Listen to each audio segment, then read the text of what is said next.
The work session of the Annapolis City Council will be called to order on September 18th, 2025 at 3:05. Sorry for the delay.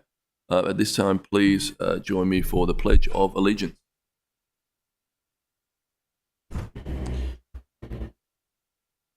Pledge allegiance to the flag of the United States of America, to the republic for which it stands, one nation, under God, indivisible, with liberty and justice for all.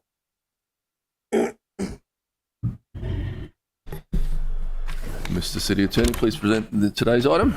Yes, sir. The item on the agenda today is ID 13125, Task Force to Study Houseboats, Floating Homes, and Other Commercial Marine Vessels, presentation of findings. Presenters, Chair Caron and Vice Chair Jabin, representing the task force. Right, look how well our harbour master scrubbed up. Look at you guys. You didn't have to shower for this. If I may, Mr. Mayor? Yes. Start off. Jackie Guile, Deputy City Manager for Resilience and Sustainability. So this work session was convened to give the report recommendations as required by Resolution 4624 from the Task Force to Study Residential Marine Vessels. And the members of that task force were confirmed by Council by Resolution 1825 in March of this year, and they were tasked with producing a report and recommendations within 6 months, which in a very organized, very efficient, and very professional way, this task force did put this together. I'm extremely impressed with the way they organized themselves and went about their business. I want to thank the chairs, Guy Caron and Rod Jabin, especially for their hard work, and what a pleasure it was to work with them and all the stakeholders who participated. And also from the city staff, our project lead was Tim Jacobs from the Harbor Master's office, who also did an exemplary job. And I'll turn it over to Tim to kick it off. Sure.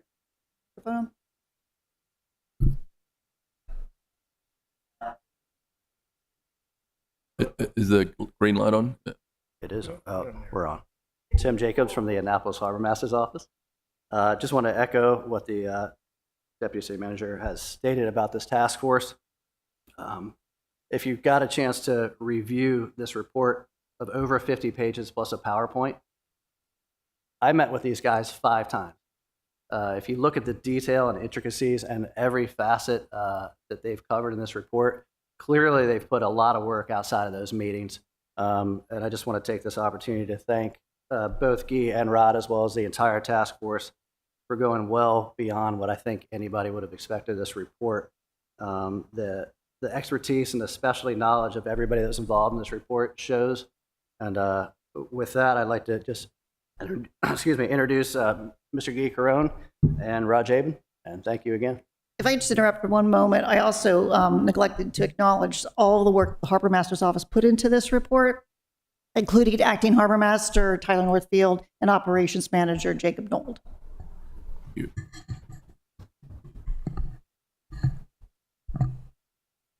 Our turn? Hey there. Okay.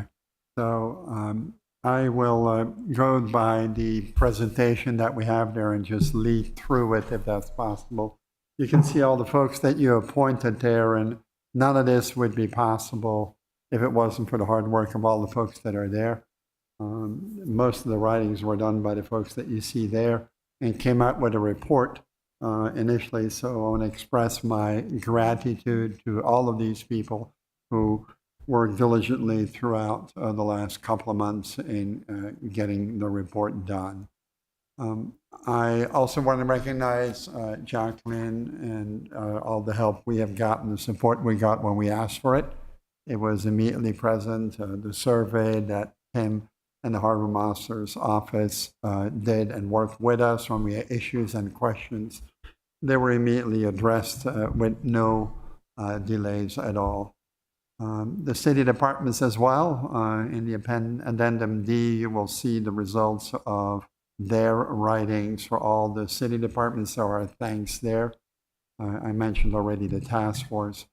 Rod to my right, obviously, with his depth and knowledge of the industry. And two people in particular helped us. We had internal meetings with Mary O'Brien and Jay Lunsford, who helped us collate a lot of these things together as well. Lastly, but not the least, the people in Annapolis who then responded to the survey, which we've included the results of the survey in this report as well. Those were the things that we were asked to do. I think you know very well what they were, and I would point you to the report in full to be able to see in detail what some of the findings were. We're not going to go through all of them here, but we will show you how we came to it. So our first step is that we took the resolution 46-24 and we split it into 26 different tasks. And we assigned to individuals on the task force that were more suited to write in each area, and they did. And the results of that report then yielded an executive summary. What was interesting from that is that that's not actually our recommendations, although if you read the report, you might think that's what it is. But we then also had input from the public, and there were these surveys, and we took the first 17, and went through them. And when we read those and we reviewed the report as a group, it was clear that there was a sentiment that was coming out, both from our meeting and from the public. And that's how we came up with our recommendation in that particular regard. And the addendum D, as I mentioned, has the results of that. I'm going to turn it over to Rod for the actual core of the report and have him comment on what we found on that end. Thank you. Yeah, thank you, Guy. Again, this is a very brief executive summary, and I urge you to read the entire report because this will start to make a little bit more sense.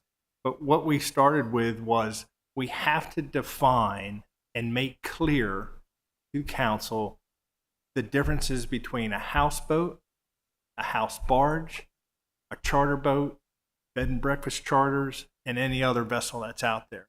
So if we start with a houseboat, if you look at that picture to the right, that is a dwelling unit that is built onto a boat that has been designed by a naval architect using marine engineering that has a steering and helm station dedicated to navigating that boat and operating the vessel in near coastal waters using inboard or outboard engine. That's an important distinction, is that it was designed to leave the dock and operate in near coastal waters with its own power. A charter boat is very different. That is any recreational vessel that you may see on the water. It's very hard to distinguish. That's a picture of a charter boat, the electric version that's got passengers touring Spa Creek, but it's a recreational vessel that is rented to passengers with or without a captain and subject to Coast Guard regulation. And that's the important description of the charter boat, is that it is currently controlled by the Coast Guard, and most times it has a U.S. Coast Guard captain on board. All of these boats, like if we look at that little electric boat there, there's definitely a Coast Guard captain on board that vessel. Bed and breakfast charters is kind of a new and kitschy little thing that has been developed, but it's nothing more than a recreational vessel that offers overnight stays for a fee, and it again is regulated by the Coast Guard, and its customers are vetted like any other charter boat would be. Liveaboards. A liveaboard can be on any vessel, can be on any recreational vessel. It's, again, a boat designed by a naval architect using marine engineering that allow for navigation on near coastal and ocean waters that a person recreates on and uses as their primary home. And that's the distinction. It can be any recreational vessel, just like the one on the right, that is set up to do long distance journeys through the ocean or near coastal. And the only stipulation is that the owners have chosen to make that their primary residence. What we think we're really boiling this report down to are the short-term rentals of house barges, right? That's a great picture on the lower right of a house barge. Very different than a recreational vessel, very different than any other charter vessel, because it is not designed to leave the dock or have passengers doing anything. It's designed to be rented for short-term or overnight stays without leaving the dock. And a couple of more images that I think are very telling. We don't have a lot of house barges here in Annapolis, but the ones that we do all exist in a fashion that are stationary. They never leave the slip. And so the house barge, as how we've defined it, is a dwelling unit built on pontoons or a floating structure that supports the weight of the house-like structure that it's built upon. This structure is generally not designed with steering or helm stations. There is no marine engineering that allow for standard operation in near coastal water. However, it may have an outboard engine attached to one end that will qualify it as a boat in the eyes of DNR. We call that a loophole. And if I draw your attention to that middle picture that Guy is circling, I apologize for the imagery, but that is of an existing house barge in the city of Annapolis that has bolted on a 6 horsepower outboard engine on the back. And so as far as DNR is concerned, it's a boat. They'll give them registration numbers and everything else, but it can in no way be navigated by anybody. There is no steering station. There is no controls. There is no view cone from operating that engine to see in front of the boat. And it's not designed to leave the dock. If we look at the lower left-hand picture, that's another picture of a house barge. And we want to be very careful of saying house barge versus house boat. That is placed upon a steel barge underneath of it. And that's acting as a flotation, but it is not designed to leave the dock or do anything besides host residential short-term rentals or private use. I think another thing that we thought was a very, very powerful picture was the one on the lower right, which is a house barge in construction. And you can see that looks more like residential construction than a marine construction. So the only purpose of this is to try and make sure that we are educating the council on the difference when somebody says houseboat versus house barge, because they're two very different meanings. And when we went through the surveys and we got public responses and we interacted with our task force and everything else, everything feeds back to the short-term rental of the house barge. Houseboat's not a problem. Charter boats aren't a problem. Bed and breakfast boats aren't a problem. Commercial vessels are not a problem. That's not what anybody is concerned about, nor do we want to get involved with, because you'll never separate the charter boats or the liveaboards from the maritime industry. They are intertwined forever. And so we don't feel it's appropriate for the city to regulate any part of that portion of the maritime industry. What we do think needs a closer look at are the house barges.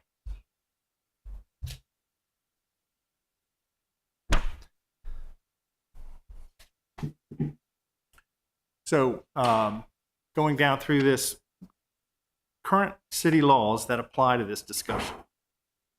Charters. City law does not define, cover, or regulate charter vessels in any way other than the regulations that apply to all recreational vessels. Coast Guard regulation applies. The key difference between charter boats and short-term rental barges is that charter boats' primary purpose is to leave the dock and provide recreation out on the bay, whereas short-term rental vessels' primary purpose is to provide accommodations for customers at the dock. I want to bring one more example that about charter boats and why we should separate that from the house barges and the short-term rental. The charter boats, you have an opportunity to vet the charterer, which means that if you want to charter this boat, you have to prove to the charter company that you have the experience required to navigate this vessel, take it off the dock, and sail it for the week or weekend, and return it in the condition that it was given.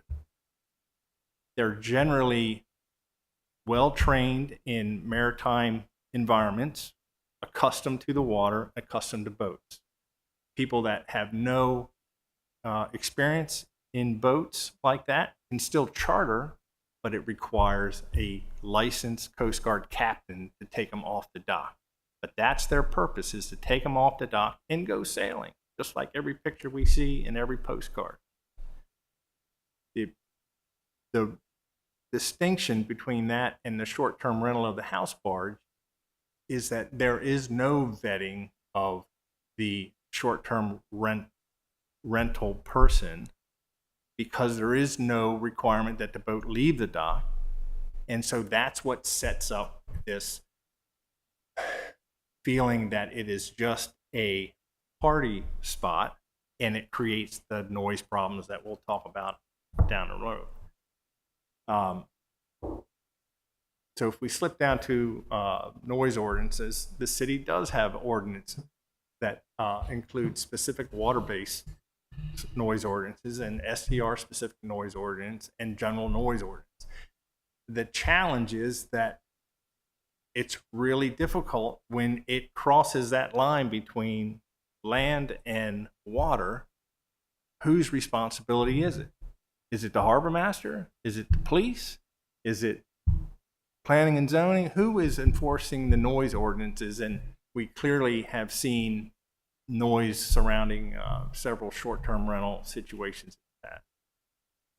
So short-term rentals, the city law defines it as a unit that is rented to transient guests for compensation for a period of not more than 90 consecutive days for any single tenant. STR vessels generally advertise on one of the popular STR platforms, just like on the residential side, such as VRBO or Airbnb, or their own online platform. Moving on to, and again, this is a lot of information, a lot of it, there's a lot more detail in the full report that I urge you to read, and we're certainly here to answer questions. So this is just an overview of what we've discovered as we drill down into these things.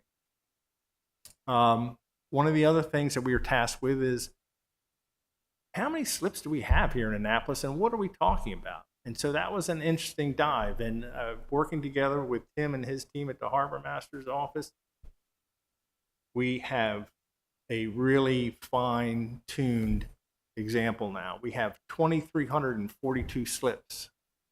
That's a lot of slips in Annapolis. We have 38 marinas that exist in the city water.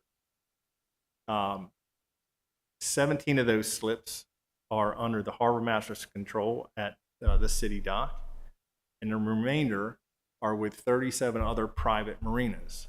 Most of these marinas, 23 of them, are small marinas. And I don't have to tell you, Ross, how small the marinas get in Eastport, and the overlap and the lateral line problem, and how they're all on top of each other. So that's why there is a substantial number of these that are under 50 slips. 15 of these 37 marinas are large marinas with over 50 slips. And you might say, well, why is that important? Well, the whole STR house barge regulations that exist talk about a only allowing house barges in marinas that have over 50 slips, and then limiting it to 2% of the number of slips that you have. So again, in the public forum and within our task force, we had a lot of comments on the inequity of the small marina, saying like, well, if the big marinas can put a house barge in, why can't I? And so we feel that there's some work to do in that regulating, if we do allow the house barges, regulating the number and making it more accessible for others. If all the marinas, I got one more, if all the marinas requested a barge permit, of all the big marinas that had over 50 slips, and we limited it to 2%, there could potentially be 32 house barges allowed. Now, the stipulation that we want to draw to your attention is that includes yacht club, sailing school, the crab marina, the museum dock. Obviously, some of those would not be appropriate for a house barge. But one of the things that came out of our meetings with our task force is there is some interest in house barges, not for STRs, not for rental purposes, but for their own marina use, whether it be housing coaches, housing staff, or other features like that. So just wanted to talk about that for a second. It's also important to understand what we're talking about when we say black water and gray water. Black water, I think everybody understands what that is. That's the raw sewage that's coming out of the boat that's currently handled by a pump out system at a marina, a pump out cart, or arranging a separate contract with a pump out boat. Only the highest level of commercial boats are allowed to treat the black water and discharge it, all right? And that's not even within the creeks or whatever. They have to be in open water for that. But we are moving towards an environment where that will soon become illegal to treat and discharge. And so treating the sewage is a real issue, especially when we go into the colder months, because all of the pump outs, all of the pump out carts, all of the pump out boats get winterized, just like everything else, and put off to the side. And so during the winter, if you look at that third slide down, the only option is for the marinas like ours to commission their portable pumps and take them down the piers for the liveaboard community that they may be hosting.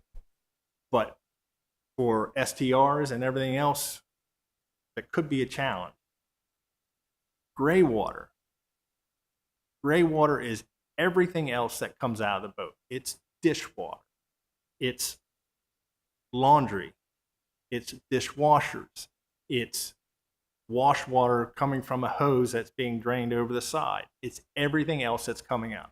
In Europe, they have holding tanks for gray water because in some coastal communities, it's illegal to discharge gray water. But it's important to understand gray water and its impact, especially when we talk about house barges and short-term rentals of house barges, because that is a case where you're trying to maximize the number of people that you can put on the boat in a short period of time.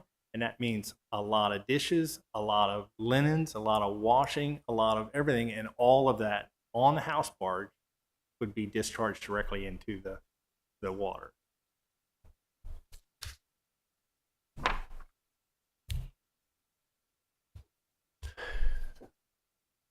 The task force recommends existing city noise laws, STR, water, and zoning, be enforced. STRs can lose their license after violations, and a process is in place to manage. Tourists on a booze cruise charter boat, kind of like what we see here, we've all seen them, as well as weekend visitors on recreational boats, sometimes engage in excessive drinking. It's fair to assume that similar safety issues may arise on STR vessels, where customers engage in drinking or are simply unfamiliar with entering and exiting a floating platform.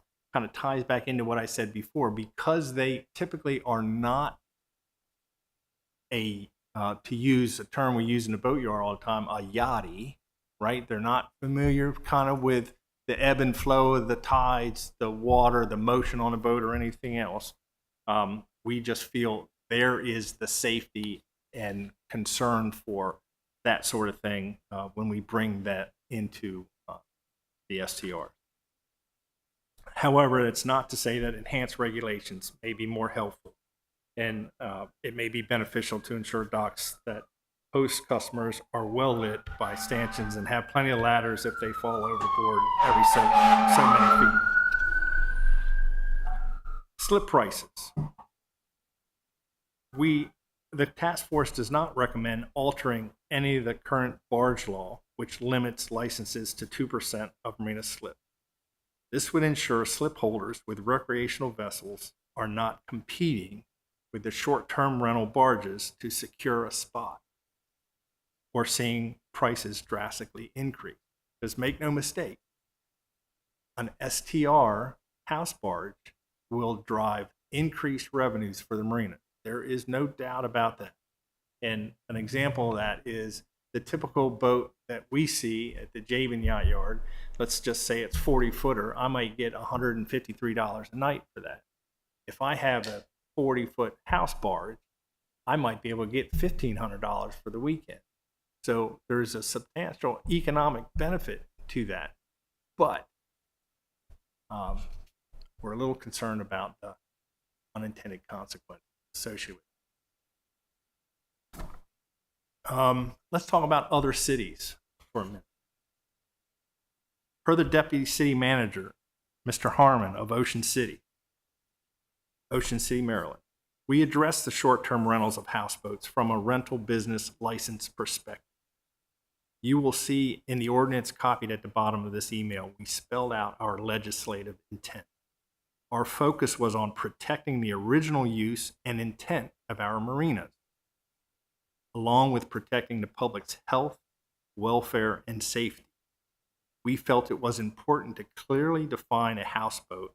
In this case, he's referring to house barge, not houseboat, because those terms are a little bit confusing, but I believe he's referring to house barge. So we crafted a definition using an established ordinance from Kentucky, where while researching this issue, it was enlightening to see how many communities throughout the nation who have dealt with this issue. Finally, we prohibited the use of houseboats or house barges for commercial use, making it unlawful to obtain an Ocean City business rental license for such purposes. Beach Haven, New Jersey. Beach Haven prohibits any vessel not capable of self-propelled navigation from being occupied. Any vessel which has self-propelled navigation capabilities can be occupied, provided they have a marine sanitation device, portable toilet, or connection to sewage system. Additionally, the city prohibits vessels from being rented to others. They must be owner-occupied. An interesting strategy, but it takes you to the same finish line.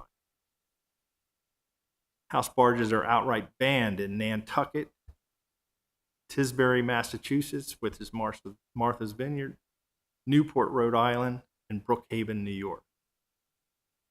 There are places that allow it. Baltimore is one that have created a nice community of house barges.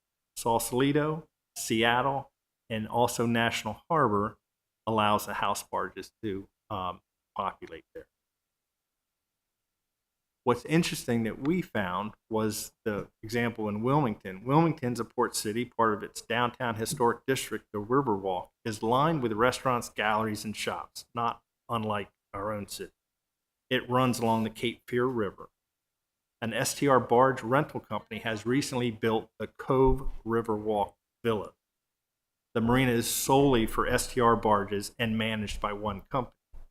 The location is on downtown at the edge of the city's Riverwalk so as not to interfere with the main view shed.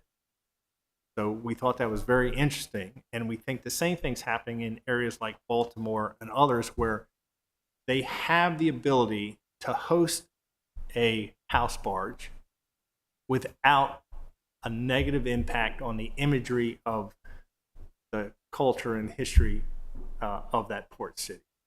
So we see a couple examples there. When we talk about the responses that we got from the public,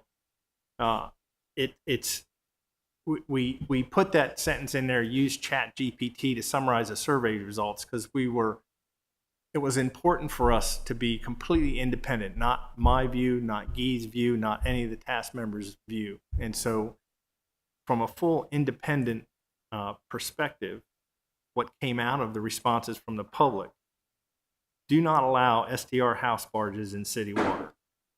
Enforce parity and regulation with land-based STRs, licensing, inspections, and tax. Clarify and codify definitions: residential vessel, STR vessel, house barge, etc. Strengthen pump-out capacity and emergency infrastructure if any expansion is considered. Consider zoning and visual impact. Restrict placement to non-residential areas, like Baltimore's example. Quotes from the public survey: they will pump into our creeks at the marina. The only benefit is for marina owner. What does the community get? A floating condo with party guests is not a boat. Ocean City banned them. Why are we different? Don't allow them. This is a short-term rental problem dressed as a maritime development. This next page, I won't really take your time in going through each one, but it points to the fact that it was predominantly negative towards the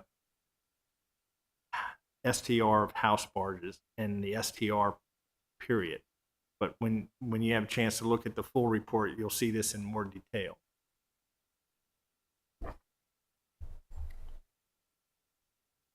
Yeah, I think I'll turn it back to you. So then what we did, you have the city responses. So they were by and large neutral, with trying to help where it was possible. It would bring some tourism up if you have these short-term rentals on the barges. There's a possibility that some of the properties along the water might be affected, and they could pay a tax or a fee that would help with revenue. There are some environmental concerns that were raised as well. And then the Public Works is really dealing with the black water and the gray water. And you can already see that the things that are mentioned here are very similar to what we were finding. This is really the third leg of what we believe is the input. It's the city departments versus the public versus the task force itself. And then the fire department, it was interesting in two ways. They were by and large neutral, and they said if it's propelled, it might not be under their purview. But if it's not propelled, then it is under their purview. And if you do, then they would probably have to put some things in at the marinas themselves and see what happens there. The other comment that I would point to that the fire marshal said, which I thought was interesting, is that they're typically reactive, meaning when a big problem occurs, they usually change the law then. Meaning when there is a big accident, then the fire marshal will change the rules and regulation, and all of a sudden it's going to be different from then on. And then the harbor master made some comments about the enforcement. It seems ambiguous where and when who enforces what. That it be with short-term rentals and other things. I think that might have to be clarified on that end with the harbor master, who has really authority to enforce these things if they're going to be allowed or not. And that was kind of difficult on that end. So in general, we have three sources, and we ended up with our recommendations, which is the core here, and you'll see why we're recommending what we're recommending. Number one, we try to be extremely objective. It's, as Rod said, it's not our personal opinions. We're just trying to represent the folks that are either behind us or couldn't be here and that have voiced their views. That it be the public, that it be the department, or that it be the task force on there. we tried to listen to everybody.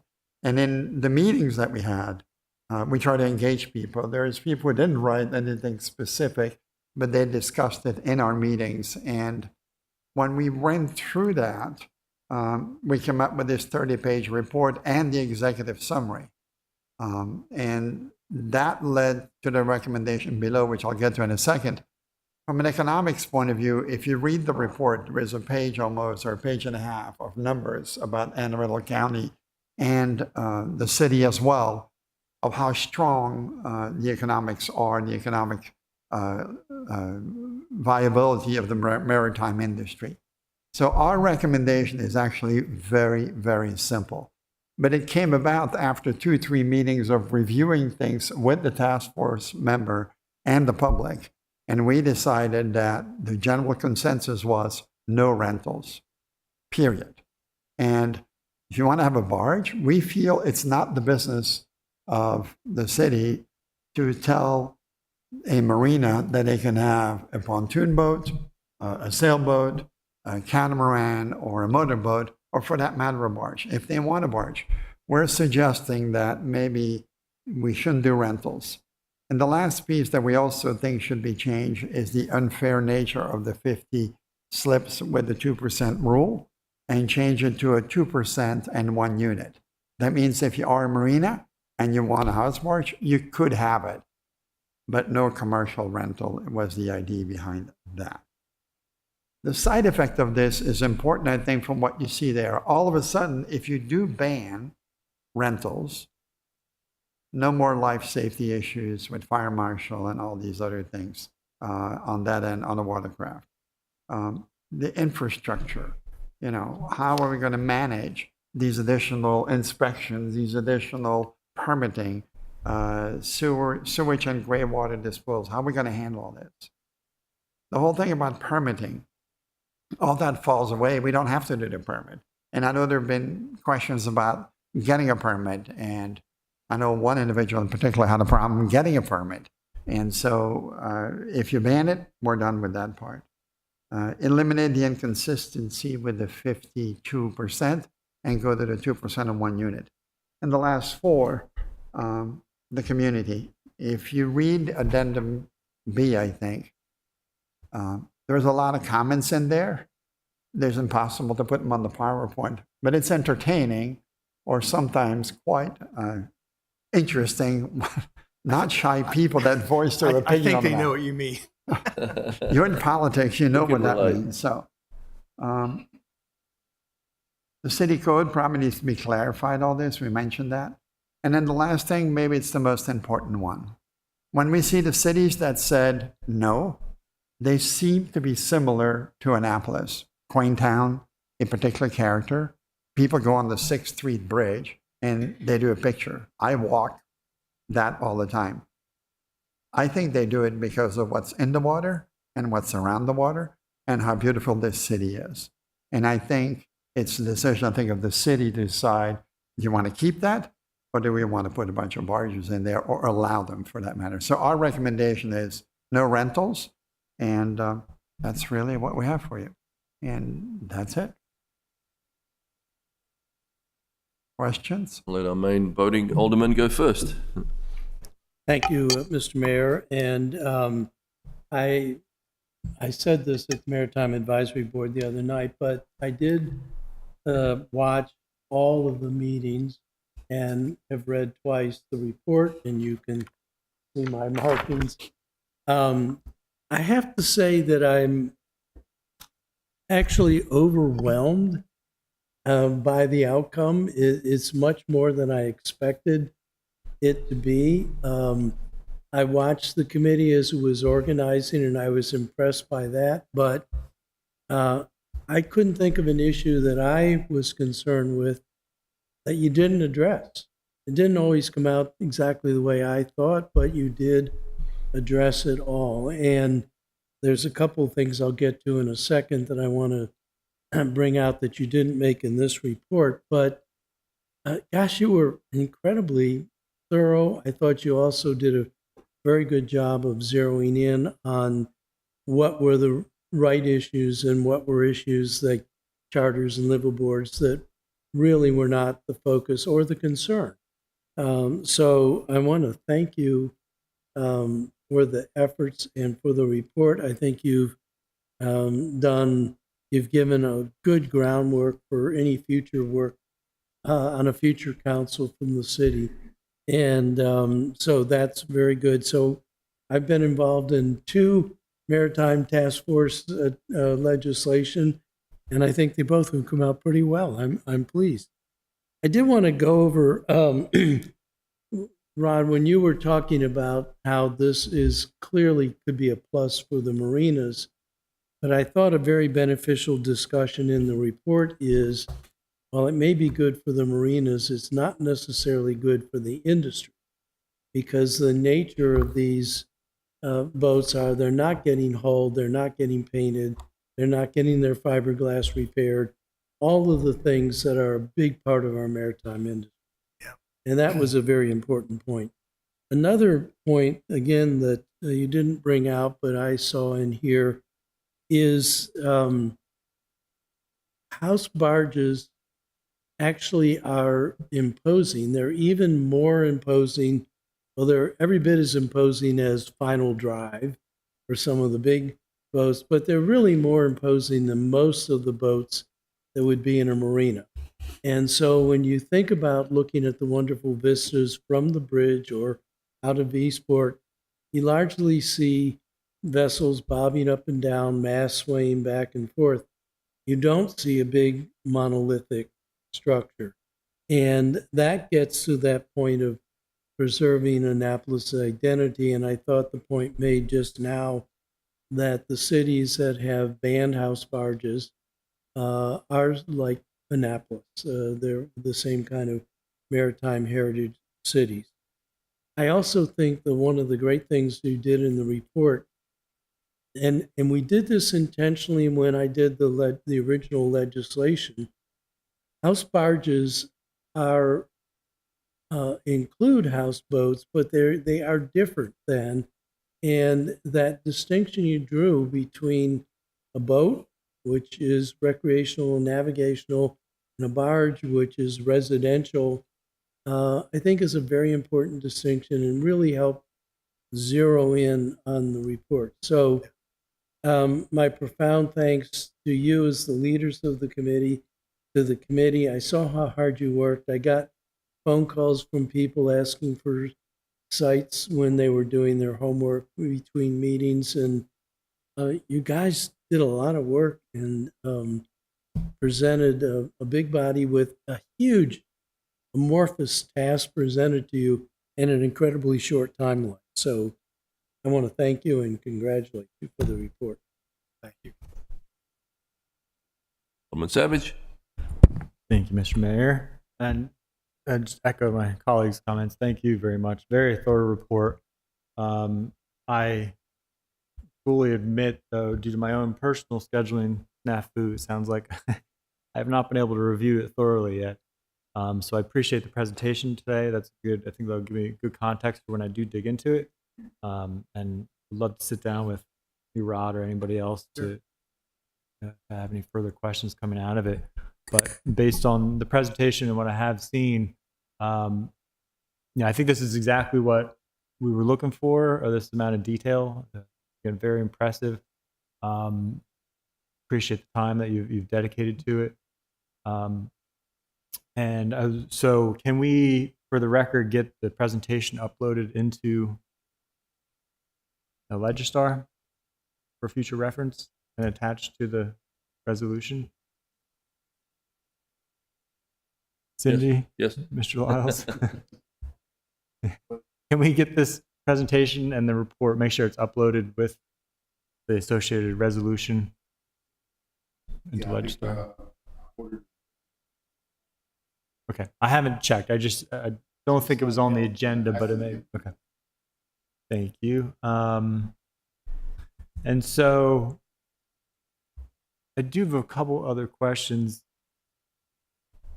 Let's see, the Harbor Master's Office. So in light of the recommendations, and I'm trying to find, do you have a page on the report that I should look at for a summary of the recommendations? 38. It's addendum C, and I'll give you the exact page in a second. 38. And that was the one that was almost copied verbatim on the PowerPoint presentation. So page 38 on the report should be addendum C, and it should show you exactly what we are recommending. And so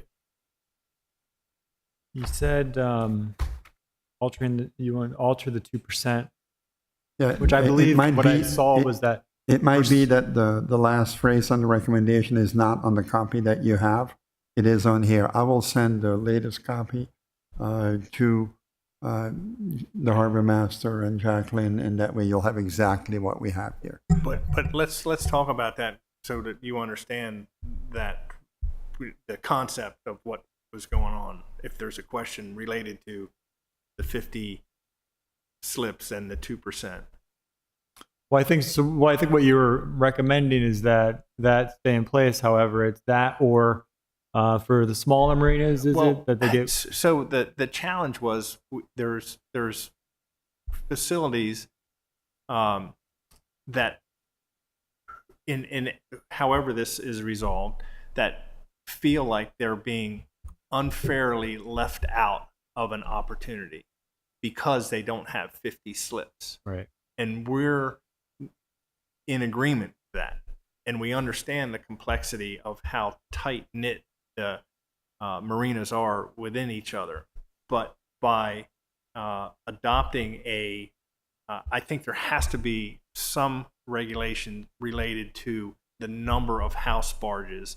And if you adopt what this task force came up with, which was 2% of the number of slips or 1, is that right? Is it 1? 1, then we have declared that it's okay if you are Annapolis Sailing School that has 22 slips and you have an opportunity to bring in a house barge, and not for rental purposes, for a legally authorized use, it's okay to do so, and not be left out because your marina doesn't have over 50 slips. But he has, everything else is in place to allow it. We feel like there's some inequity involved there, and we should take another look. A lot of questions surrounded where did this 50 slip 2% rule come from? And I don't really have an answer for you, but I will say, well, I was going to go back to the last task force that I was involved with Alderman Arnett, and there was this idea of the 50 slips, and that term kind of got entered relating to zoning and some other issues, and so I think it just kind of got transferred and dropped into this discussion with house barges because it was an easy, well, we've used that before, let's use it again. And Mr. Arnett may have more to say on that. If But I might. So first of all, we do have 2 house barges, one watermark tour on the city marina and the gas over Annapolis Landing that are in use for non-resident. And I thought you made a very good point in your presentation. Marinas may want to have that as places for staff to stay overnight or office space, things like that. So there's nothing intrinsically wrong with a house barge. It's something that's not going to be moved, not recreational, but if a business, a marina, wants to use part of their water for a house barge, fine. And that's what you recommend. And I think that excuse me, I'll just finish up in turn to you. All of the concern, it was related to the short-term rentals and the issues that brought on itself. If we remove that, then there's no reason not to allow or adopt regulations that support specific uses for house barges, just like there is right now. And maybe clarifying that because it's a little unclear in the rule or in the code what's allowed and what's not allowed. Clearly, there's legally existing examples of house barges, like you mentioned at marina fuel dock uses for everything else, but none of those currently that we accept as legally existing have any rental component to it at all. It's all internal business related. So when we were doing the house barred legislation, we didn't have the wonderful tables that you provided us with the detail about all the marina slips. But the concept behind it was very much the notion that a big marina, if you have one or two house barges or houseboats, Pier 4, I think, has 3 houseboats. Yeah. And a smaller marina right next to where my boat is.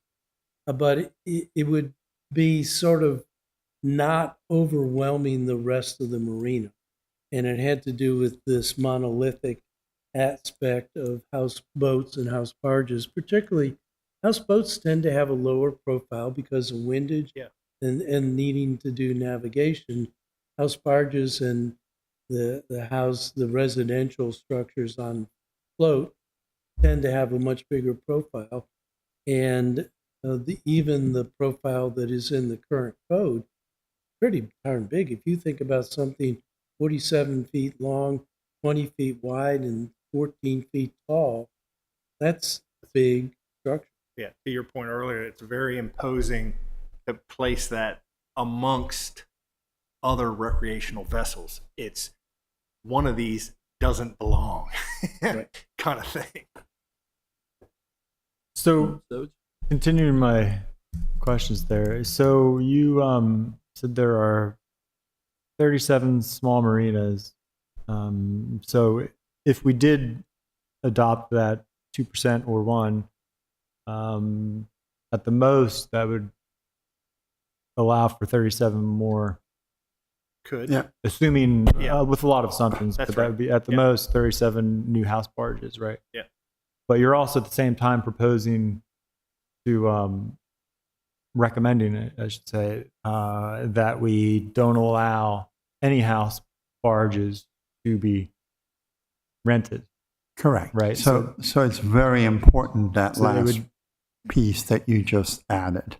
So if a marina wants to put a barge, we feel that's their decision. For them, it's most likely a loss of revenue because they don't rent it. It's a non-commercial, non-rentable space, if you will. And I want to just expand on that for a minute. So in a short-term rental, I can get $1,500 for a weekend. But Mr. Savage, if you come to me and say, I just purchased a house barge and I would like a slip, it's for my own personal use and my family. I want to rent it for a year. I don't want to rent it for a weekend. I need a place to put this thing. I can't charge $35,000 for a year. It now drops down into more aligned with recreational vessel pricing because of the private nature of the house barge. Now, whether or not I have a slip that I'm willing to commit to a house barge with all of its imposing structure, I don't know, but maybe.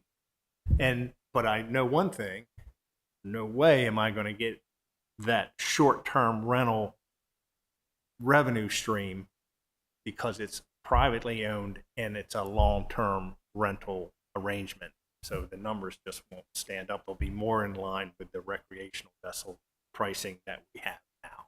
So you're recommending that we not allow any rental or just short-term rental? Well, I think, Rod, if I'm not mistaken, you're talking about the rental of the slip, not the rental of the house barge. Right. If I buy a house barge and I decide to live on the house barge, my question now is, where do I go?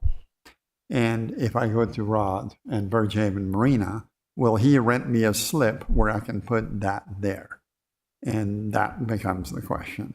But we feel that as the task force, that's none of our business. What we don't want to see happen is that people rent that house barge to other people. And because then it becomes a completely different use, and it becomes a rental use of the house barge. So what you just read in the recommendation that's on the screen is exactly that. If the city council wants to ban rentals of any kind, of any length on the house barges, then and then only change the 2% or 1 law on the house barges to give an opportunity for a marina owner who wants to put one there for their personal use, for housing maybe their temporary workers, which is hard to house in Annapolis. So that was the idea. The intent is not to do commercial rental on house barges because of all the other things we mentioned, the noise, the safety, and all these other things. That's really the intent here. Okay, So I believe you were talking about the rental of the slip, That's right. not the rental of the house barge itself. Thank you for that That would clarification. be not allowed per our recommendation. Okay, so for example, if sailing school wanted to have a house barge to house their seasonal employees in the summer, if we changed it to the 2% or the 1, they could potentially have 1, right? But how would it? But I don't understand. I still don't understand. So then they could put that there for, I guess, their personal, professional use, but would they be able to rent that out to the employees, or No. how would that work? No, it's not going to be set up as a rental. That would be for internal business use only, and whether that included, maybe that was a poor example that we brought up, the housing of seasonal coaching staff or whatever. Yeah. That's not, in our opinion, anywhere close to short-term rentals available to the general public. Sure. And it's all internal. They're not receiving money. They may be part of their compensation as a coach, Right. that they're providing housing, but it's not the same as a short-term rental. And Right. and maybe we should not use that as an example, but there's other examples that Annapolis Landing has where it is their main fuel dock office that collects fuel dock and does the pump outs and administrates all of that. The other one is, I forget where the other one is, but you know what I'm saying. It's all for Yeah. internal use. It's not rented to external or the general public. Yeah, I think I get that it. So- anybody can go in. So Port Annapolis could put one in, and then the marina, the existing tenants could go ahead and clients, I should say, could then go ahead and use that as just if they need to have, I don't know, Right. do whatever However, gathering they wanted to do on right, the house. and I think that's barge. self-regulating. I mean, number one, we don't see a lot of these as used in that way. But I mean, I've never had anybody, and I'm probably as good as example as any marina. I've never had anybody call and ask if I had a slip for a house barge that was privately owned that they weren't interested in using as an STR. And so Yeah. I think the point I'm trying to, not articulating it very well, is we think it's going to be self-regulating a little bit, because if Port Annapolis can't come up with a reason to rent that barge that is beneficial, then they're not going to do it. If they don't have a need for a fuel dock, if they don't have a need for this or that, don't know that they would entertain that ability to rent it to a private customer that wants to use it for his own personal things. It's not for short-term rentals. It's not for anything else. But we don't think it's fair to deny that, because there may be somebody out there, as Alderman Arnett said, it's not that there's anything inherently wrong with a house barge versus a catamaran versus a wooden sailboat. We don't want to make a distinction. We just want to control the use of that house barge that lends itself to all of these issues that were brought to our attention from the city departments, the public, and our own task force with safety and that kind of thing related to the short-term rental of that house barge. Well, can you explain more to help me understand? Because in your report, your final recommendation there, you originally, I guess when the version I have, you have short-term rental is deleted, so it's just prohibiting the use of house barges We went- for. I can explain that, Okay. and I'm no problem because that is part of what we did at the last revision, and it was highlighted in yellow. I took all the highlights out to show the change, so people didn't have to reread the 50 pages every time. But when I took out the yellow, I did not take out the delete dash short term. Initially, we wanted to eliminate the short term, and then we realized that in the definition of the city code, you could rent for 90 days if my memory serves me right, and that's no longer considered a short-term rental. And we said, oh, that means people can get barges and they can rent them 91 days at a time, and we're back in the same problem. Not only in the same problem, but now we have residential living on the water, but they're not really liveaboards, if you get my drift. Yeah. A liveaboard, if you read the report, they look around, they care about the other boats. Their eyes, from a security point of view, that I think marina owners cherish to a certain degree, where it helps them maintain their marinas. We're trying to avoid having the noise, having the sewage, having all these other things and dealt with. We also didn't want to intervene in the marina business of what you can put in your slip. And we felt that was a very slippery slope to get into between putting a houseboat, if you as a marina need a house barge, that if you needed one, you want to put one in. Why not? If that's part of what you need to do for your business. That's really what the intent is there. Does that help you understand? Yes. It's really part of their business to put the house barge for their internal use. If you have 30, you can only put one. If you have 75, you can only put one. If you have 101 slips, you could put two, based on what we're proposing. Okay.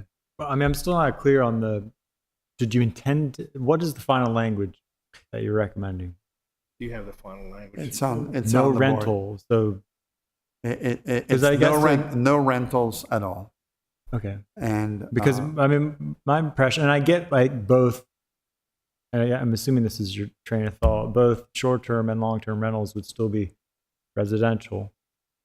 But what you were trying to explain to me is the difference in that case, because I do see a difference as far as impact, right? It seems to me intuitively that short-term rentals would be more prone to having disruptions because it may be treated more like a party boat and have those impacts and the safety issues of people, but long-term rental, I see having a bit less impact, negative impact, right? At least in that sense. But is that right? But you're telling me that I guess there are other impacts of having potentially we've been through that on the task force, and I'll give you an example where this was discussed. So let's say you do allow long-term rentals. We have to define what that is, right? Yeah. 91 days plus. Do you want to allow it all the way through and allow 10 of those on a per marina basis? And you then want to have people living on the water in Annapolis. That's where this began to evolve. And we felt we don't think so, not for the character of the city and for what it stands for. That's what. Yeah, and I would just add that we initially had it as prohibiting the use of house barges for short-term rental. And then we had one of our task force members say, well, what if I want to rent it long-term? And we were like, we didn't think of that. And what if we do allow it long-term? And it was so ambiguous and so open for loopholes that we said, why don't we just ban it? Ban the rental. Because that's what we're trying to control or alleviate the stress related to the rental of a house barge on the water. And we adopted that position of prohibiting the use of house barges for rental purposes as a final language and took away STR. So it includes STR for sure, but it also takes away any opportunity to create some loophole in the code that says, oh no, I am renting it for 91 days and I can put whoever I want on that boat every weekend, different person every weekend, because I'm not short-term rental. And by not being a short-term rental, all I have to do is go past 90 days and I'm not considered short-term rental. And so that's why we ended up with that language. There is another element that maybe we should have put in the report. I believe the Maritime Advisory Board, we were suggested to read the 75 pages there. And if my understanding is correct, the intent there is to keep the maritime industry intact in Annapolis so that you can come here, you can dock here, you can have services here, and that this city, and believe me, I go up and down the coast, and you can come here and have services. If you want to get work done, you go to my neighbor to the right, because you know the services provided at that particular yard are top notch. I think rentals of any kind on house barges does away with the intent and the protection of the Maritime Advisory Board and what it wants to do and what it recommended to do. I know that if you have a building along the water, you're supposed to buy, I can't remember the percentages, but it's very stringent as well. You guys probably know a lot better than I do. Great of you. Well, that's a key point. I mean, because that's the one reason why I think we wanted to And set this up. And that was one of my concerns from the get-go, is my questions. It was, because if it's short-term or long-term, is that more of a residential use as opposed to maritime? And that was my concern, because we worked so hard to overhaul the maritime districts a few years back. I just wanted to add that a lot of that is addressed in the full report. Okay. A little bit more detail that might make more sense than this abbreviated version. Yeah. Okay. And to that point, I would recommend maybe adjusting the executive summary to have list out some of your So- recommendations in a succinct I manner. will alter it. So I wanted to keep it intact to show the council how we got there, Okay. meaning the report was made first, then conversations ensued, Mhm. and out of those conversations and the web survey, and then the city, we came up with the recommendations we did, but I afterwards felt a little ambiguous that the executive summary doesn't reflect the recommendation. I would be happy to make those alterations, the executive summary at the bottom, and say, based on conversations, and based on this conversation, I think it might even be useful as well to mention the Maritime Advisory Board goals of keeping the marine industry strong in Annapolis, that the rentals as a whole, we do not recommend, because it does take away fiberglass repair, hauling out, all these other things that would be there. Yeah. So I don't know if that helps, and hopefully that clarifies, I think, what your concern was Yeah, I as think well. that'd be good to emphasize in the Okay. executive summary. I mean, some of us will read through. We will report, do but that. Many will not.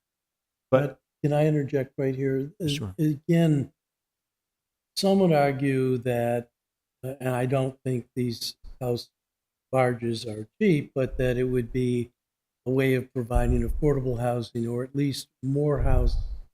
But the report, in this discussion we've had, house barges on the water come with problems of year-round needing to deal with black, but also a huge increase in the amount of gray water, which does have an environmental impact. Yeah. And there are other issues. When we talked with Lex about it at Port Annapolis. Annapolis Landing. He was very adamant, as you have been, about don't tell a marina owner what kind of boat you can have in the marina. And I think we all agree with that.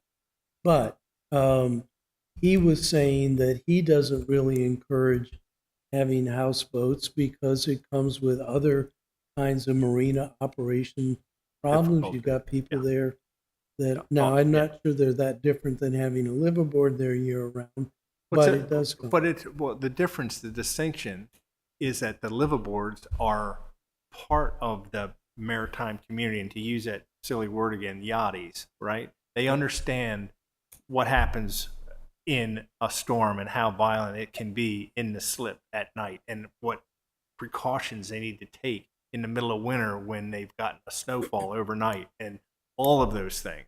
Whereas if I pluck somebody out of suburban America and bring him and put them on a house barge and any one of these events occur, they are not prepared to manage with that in a marine environment.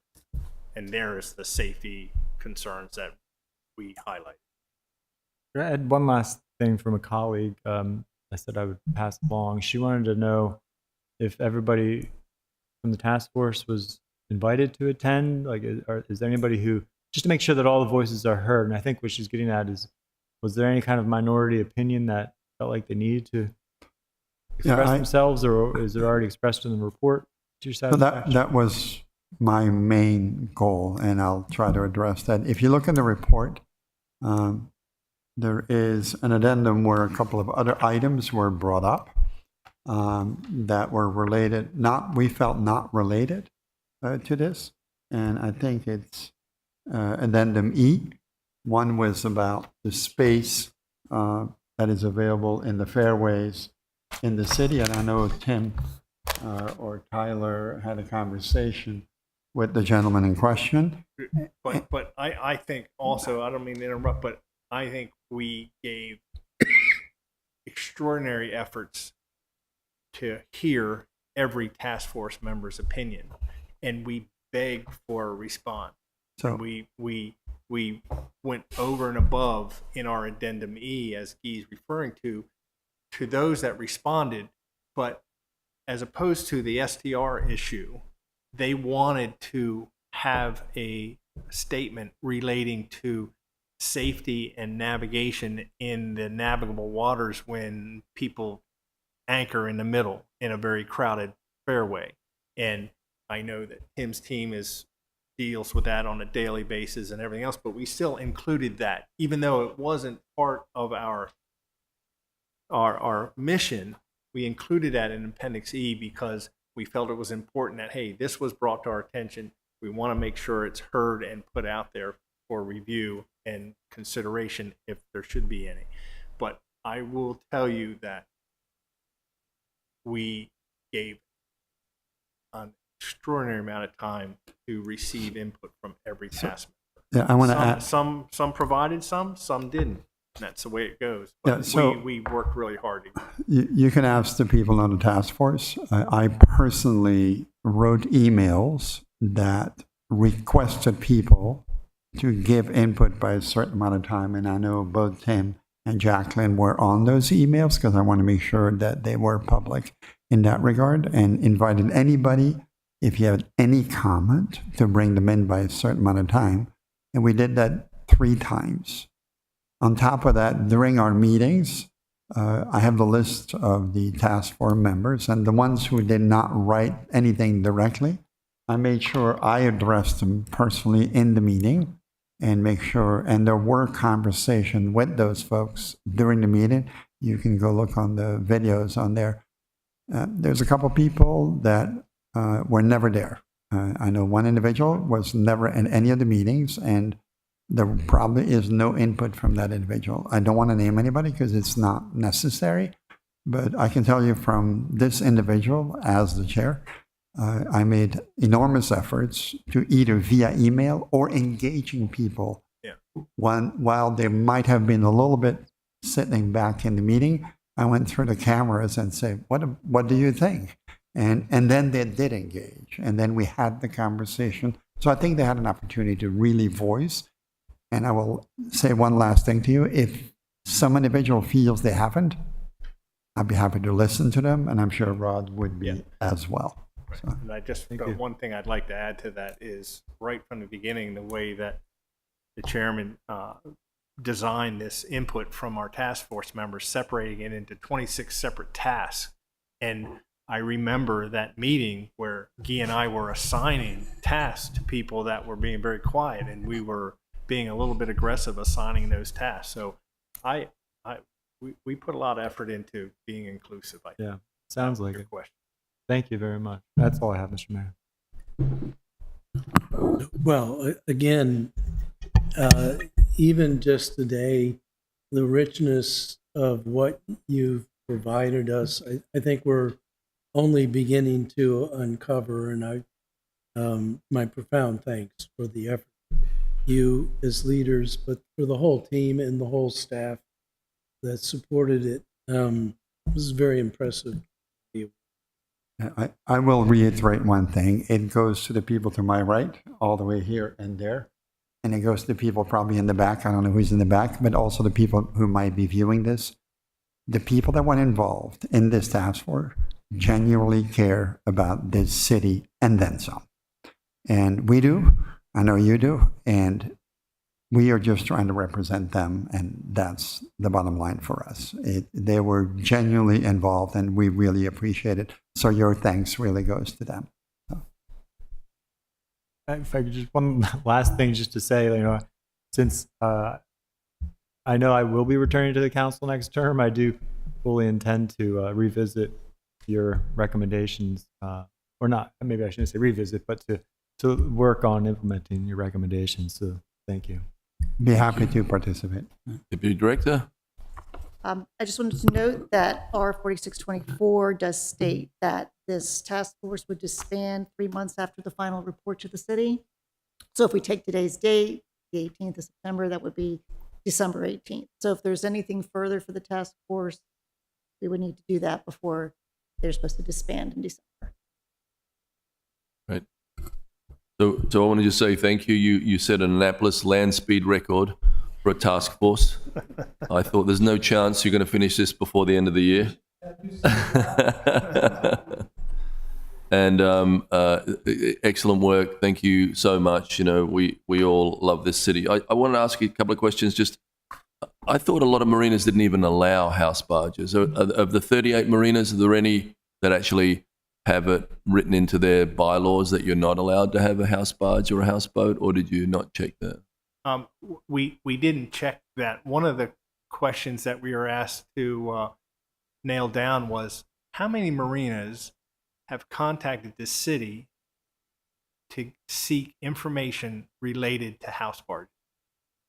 And there was only 2. It was Marcellus Butler, who both Guy and I personally spoke to while we were in meetings and personally outside of the meetings, and the Eastport Yacht Center.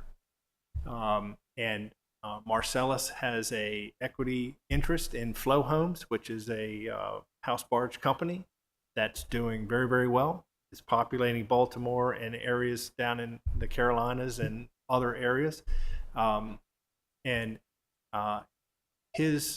To summarize, his concern was, I just want to know what I can do and what I can't do. It doesn't matter to me whether the council says no or says yes. I just want to know. And I think it also speaks to the robustness of the Annapolis maritime industry, whereas we're, to use another silly term, we're all drinking from a fire hose, especially this time of year. And so the incremental increase in revenues associated with the house barge is not meaningful at the end of the year. And so the challenges associated with the house barge are such that when somebody calls me, Mr. Mayor, when you call me and want to move in on your house barge after your term is complete, I'm going to pause and probably deny that. Not because I have it in my code or I have it listed in my contract, but the challenges, as Alderman Arnett has said, associated with the house barges and its ability to get along nicely with its neighbors is such that I don't need another problem in the marina management life. Right. My other question just was in terms of legislation that we need to pass.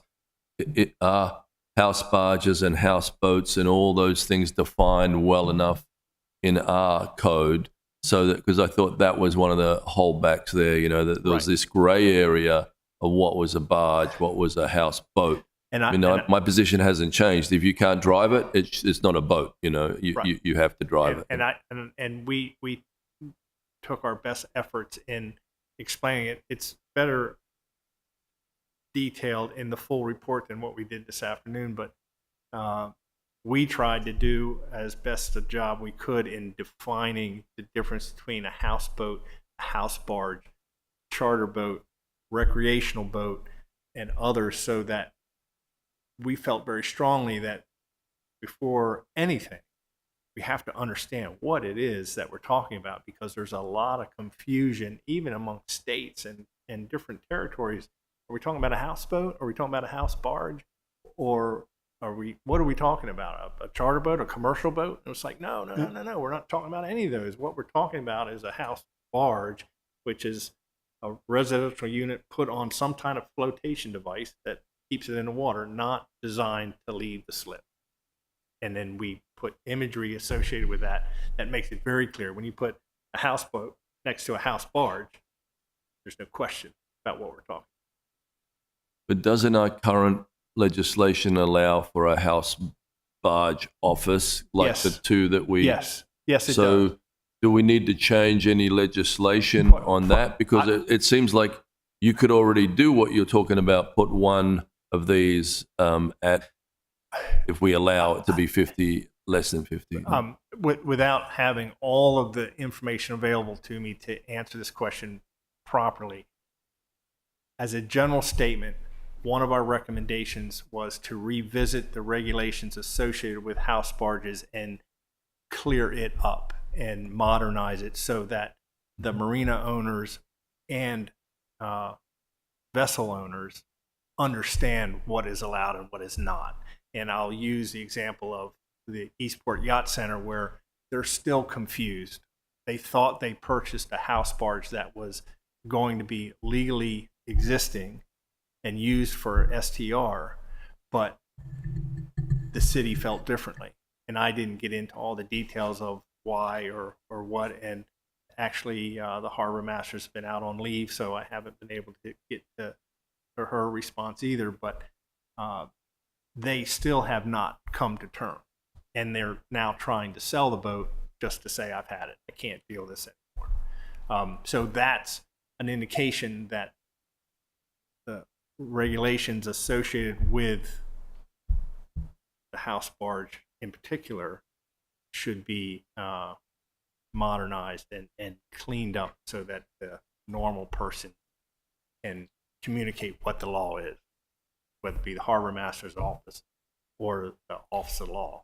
Because right now, I'm not sure either one of us could, between the three of us, the harbor master's office, the office of law, and the professionals in the industry, could explain what the regulations are, because they seem to be at odds in certain codes. So yes, I'm going to give you Alderman Savage commitment to clean that all up with the new council, so we can make it black and white. If I could speak to that. yeah, you're good. If I could speak to that too, just when we look at the house barge and then what these guys have clearly already mentioned, the delineation between house barge and then we're combining short-term rental.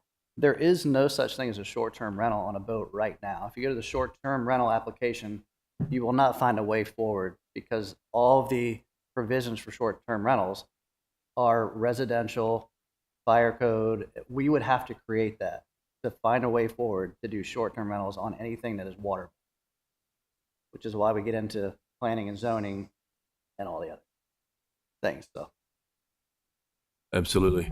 Thank you. I don't believe that we've actually defined house barge either in our code, have we? Don't think so. I'd have to look at it. I know we have house barge and houseboat, but I do Oh. think it needs cleaning. Yeah, it's a little confusing. Well, really excellent work, and really gave us great definition, and I learned a lot just from the presentation. I didn't know there was a, what did you call that, a bed and breakfast? That's an interesting term. So that, what a great thing to do in Annapolis. Thank you. Any other questions? Well, to everybody out there, thank you so much for all the work you put into this. I know that this city depends on volunteers like you to make it an even better place than it is. So thank you, everybody, for all the hard work. To the city staff, you guys are amazing. Thank you so much. And We truly appreciate this and looking forward to how it rolls out in the next term. Thank you. Thank you very Thank much. you. Thank you.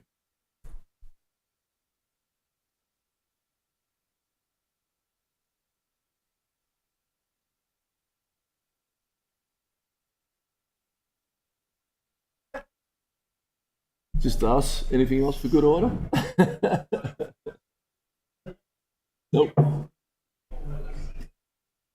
All right. Can I get session adjourned?